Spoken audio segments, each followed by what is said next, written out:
All right, Coach, we're going to start with Dwayne Rankin with the Arizona Republic. Coach, first, congratulations on making the playoffs. You guys, it's official now. And I know you were waiting for it to be official before you could really speak on it, but just now that it is, just how are you feeling about that in this 2 years to be able to accomplish this? Well, I'm grateful. I had no idea that, we get here this quickly. And so I just want to give praise to God for what he's been able to do through our program with all of our guys in a short period of time. And I'm cognizant that it has been relatively quick for us to get here. And he's done so many amazing things in our program. And our players, they've worked their tails off. They've done everything I've asked them to do. And I'm just happy for them. And it'll sink in maybe later on tonight or, tomorrow. But I just have a lot of gratitude in my heart for this process here in Phoenix, the people that we get to work with. And like I told the players just now, more to do, more to come. We are not satisfied. We're not settling. We feel like we're just scratching the surface as far as the way we want to play, the way we can play. But this is a huge moment for our organization. It's a huge moment for the fans in this city and in this state. And sometimes you just got to pause and just take stock in what's happening. And for that, I'm a grateful coach and man right now. Quick follow on that, Coach. You talked about after the bubble, of controlling your own destiny. So how was that, not only to do that tonight, but against a team that's right there with you guys and is one of the better teams in the league? You hadn't beat them yet this year, but to have all that happen tonight in a game where, it got kind of fragmented a little bit, but you guys were able to pull it out. Well, I mean, they're not just a good team, they're a great team. Some people pick them to win the championship.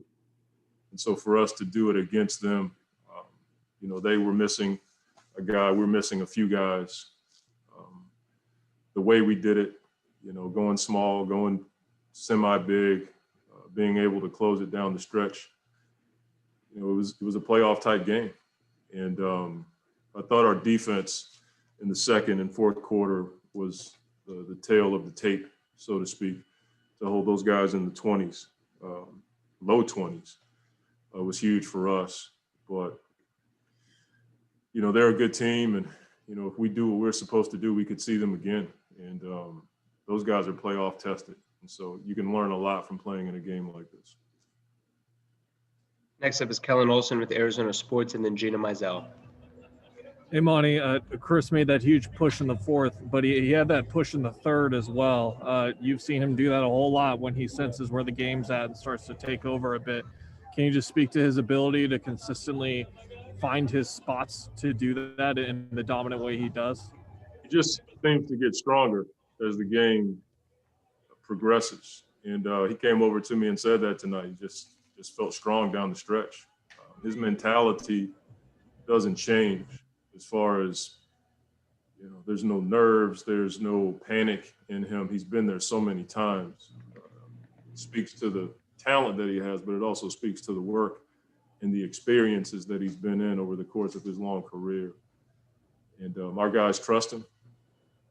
They just expect him to come through. And I'm happy with the results when he has the ball in his hands. When he and Booker closing out games, I can live with the results. Only one set of ears here, but that felt like it was the loudest the arena has been all year. Can you speak to the impact you're starting to feel the fans make on the game and that sort of returning after a long wait for it? Yeah, it's pretty cool. I think we have right now, having traveled a little bit, even in the Garden the other night, our place is the loudest place I've been in so far. So shout out to our fans that come out, the ones who are watching that can't come. We feel the support, but it was electric in there tonight. And I can't wait till we're able to get more fans in there. It's going to be a huge advantage for us. Next, we'll go to Gina Mizell with Suns.com, and then Gerald Bourguet. Hey, Monty, you talked about on the road trip a lot, just being stressed as a team and those growth moments that you were going through. Was tonight another example of that with, again, two great teams, stakes on the line, just the way you guys withheld every push, just all that stuff combined? Yeah, I mean, as I've said before, if I had hair, it probably would fall out in those moments. I mean, those are tense moments, but it's the only way we're going to grow as a team. Cam Johnson and McHale, DA, Book, like those guys have never been in those situations. So for us, it's huge, because this is how it's going to be in the playoffs. Possession, timeout adjustments, physicality, emotional ups and downs with the referees. And so you don't like it. You wish you could win every game by 20 points and move on to the finals, but probably not going to happen that way. Everything you want's on the other side of hard. That's a hard for every team. And it's our job to get on the other side of it. Next is Gerald Brigay with Fansided, and then Dave King. Hey, Coach. Pretty big first half boost from Frank Kaminsky there. He got a lot of easy looks at the rim and positioned himself well on some of those dives to the rim. Just for him to not be in the rotation and then step up big over these last couple games with Saric and Crowder out. I mean, what can you say about his mindset and ability to produce in that kind of situation? Speaks to the work, and it speaks to his attitude. Every day, even when he wasn't playing, he was in the gym and his routine never changed.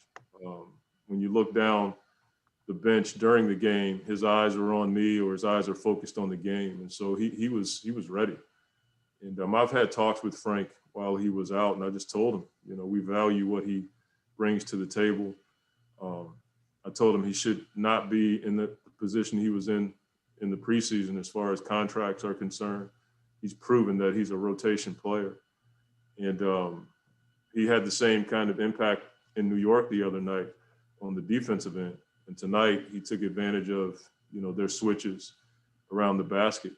Frank's a smart player, and you saw that tonight. Have you seen that type of buy-in from guys who have been kind of in and out of the rotation? Because it seems like a consistent theme with this group that you have in particular. And how comforting is that heading into the playoffs where, there could be injuries, there could be foul trouble, whatever might come up on a given night, to have that type of buy-in? Yeah, we have. We've seen and felt it from our guys, but we've seen character and integrity on a daily basis from the guys who don't get to play. They come in and get their work in. They're still playing 4-on-4, sometimes 5-on-5 with the coaches so they can stay relatively sharp. They're locked in timeouts. They're encouraging their teammates. Those are the kinds of guys we want to have in our program. And it started in the offseason. I was pretty straight with our guys when I told them what the situation was. It could be like this. I think when you're honest with guys and they know what to expect, I think it makes it somewhat easier. But at the same time, Etwans and Langstons and Franks, those guys are high character guys, and they've been around long enough to know that they can be an asset to a program if they approach it the way that they have. Final question is Dave King with Bright Side of the Sun. Hey, Monty, great win tonight. Congrats on making the playoffs. I've got a couple of quick questions for you. One is DA had a tough time scoring tonight, getting his shot to drop, but he seems like he's really consistently coming up big with offensive rebounds in the fourth quarter to keep possessions alive. And then the second part is just how Campaign has stepped up. He was out of the league a year ago, and now tonight he's scoring 15 points and looking like a difference maker. Yeah.